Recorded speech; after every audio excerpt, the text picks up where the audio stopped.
আজ জামাত ইসলামীর ইফতার মাহফিলে প্রধানমন্ত্রী তারেক রহমান সহ উপস্থিত ছিলেন আরও রাজনৈতিক শীর্ষ নেতাগণ। আরও উপস্থিত ছিলেন নাসিরউদ্দিন পাটোয়ারি এবং মির্জা আব্বাস সহ অনেক রাজনৈতিক ব্যক্তিবর্গ। একটি ভিডিওতে প্রকাশ পেয়েছে নাসিরউদ্দিন পাটোয়ারি এবং মির্জা আব্বাস সাহেব কথোপকথন করছেন। এ নিয়ে তিনি তার একটি ফেসবুক পোস্টে লেখেন, আজকে জামায়াতে ইসলামীর ইফতার মাহফিলে সব রাজনৈতিক দলের শীর্ষ নেতা, গুরুত্বপূর্ণ রাজনৈতিক ব্যক্তিত্ব, ইফতার পরিবেশনকারী কর্মী এবং নিরাপত্তার দায়িত্বে নিয়োজিত সদস্যদের সঙ্গে মুসাফা করার চেষ্টা করেছি।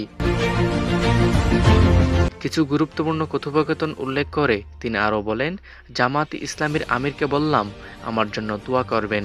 তিনি বললেন, তোমার জন্য দোয়া ও দাওয়া দুটোই রইল। তিনি আরও লেখেন, প্রধানমন্ত্রী তারেক রহমানকে বললাম বাসার বুয়া প্রতিদিন ফ্যামিলি কার্ড চাই। এটা নির্বাচনে জেতার ভালো কৌশল ছিল। তিনি বললেন, এটা শুরু করেছি, খুব শীঘ্রই সারা বাংলাদেশে চালু হবে। মঈন খানকে জিজ্ঞেস করলাম কেমন আছেন। তিনি বললেন, ভালো আছি, বাসায় আসবেন।